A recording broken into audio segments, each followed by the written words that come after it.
আমরা সবাই মিলে। লক্ষ্মীপুরের চররমণী ইউনিয়নের ৫ নম্বর ওয়ার্ডে বিএনপি ও ক্যাম্পের খাল ক্লাবের উদ্যোগে ধানের শীষ প্রতীকের মনোনীত প্রার্থী আবুল খায়ের ভূঁইয়ার পক্ষে এক বিশাল উঠান বৈঠক অনুষ্ঠিত হয়েছে।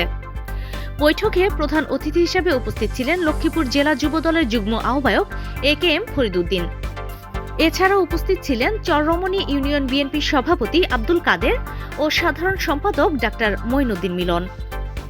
অন্যান্যদের মধ্যে আরও উপস্থিত ছিলেন সদর পশ্চিম শ্রমিক দলের আহ্বায়ক দেলোয়ার হোসেন, লক্ষ্মীপুর জেলা রিকশা ভ্যান ও অটো চালক দলের সভাপতি আজিম ব্যাপারী, সদস্য সচিব খলিলুর রহমান আজাদ, সহ সভাপতি মোহাম্মদ সাখাওয়াত হোসেন এবং ইউনিয়ন যুবদলের সাংগঠনিক সম্পাদক শাহজালাল লিটন। এছাড়াও উপস্থিত ছিলেন ওয়ার্ড বিএনপির সভাপতি ইদ্রিস আলী মাঝি ও সাধারণ সম্পাদক মোহাম্মদ জাকির হোসেন সহ দলীয় নেতাকর্মীরা। উঠান বৈঠকে বক্তারা বলেন, দেশের গণতন্ত্র পুনরুদ্ধার ও জনগণের অধিকার প্রতিষ্ঠার জন্য ধানের শীষ প্রতীকের কোনো বিকল্প নেই।